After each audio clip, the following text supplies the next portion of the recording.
உள்ள வந்த அந்த கெஸ்ட் அவங்கள ஒரே ஒருத்தர் மட்டும் டைட்டில் வின்னர் பவித்ரா அப்படின்னு பவித்ராவை பார்த்து சொல்றாரு. அது பவித்ராவாலேயே நம்ப முடியல. அது யார் சொல்றாங்கன்னா சத்யா சொல்றாரு. ஆனா அவரு உள்ளத்துல இருந்து தான் சொல்றாரு அந்த வார்த்தை. என்ன காரணம் அப்படின்னு பாத்தீங்கன்னா, இந்த சீசனை பொறுத்தவரையும் ஒவ்வொருத்தவங்களும் ஒரு கேம் ஆடி இருக்காங்க. ஆனா பவித்ரா ஒரு கேம் ஆடி இருக்காங்க.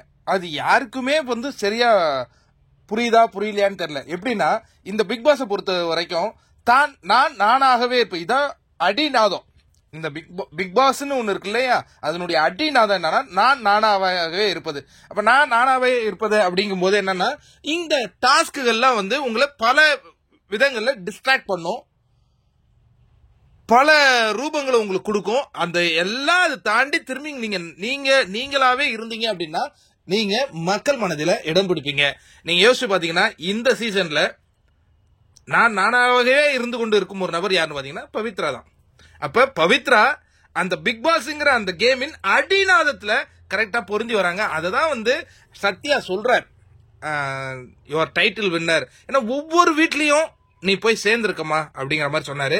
அதற்கு அடுத்தது இந்த வாரம் எவிக்ஷன், அத அவங்களே சொல்றாங்க, என்ன கடைசியா நான் தான் எவிக்ட் ஆகுன்னு உள்ள இருக்கிறவங்களாம் நினைச்சிருக்காங்க. நான் சேவானதே அவங்களுக்கு ரொம்ப ஷாக்கிங். நான் கூட அந்த கார்டு எடுத்து காட்டும் போது உன் பேர் தான் இருக்குமோ நினைச்சேன். நீ அங்கேயும் தப்பிச்சிட்ட. இதே மாதிரி ஒரு சர்ப்ரைஸ் நடக்கும், இப்ப வேணா பொறுத்திருந்து பார் அப்படிங்கிற மாதிரி சத்யா பவித்ரா கிட்ட சொல்லியிருக்காரு.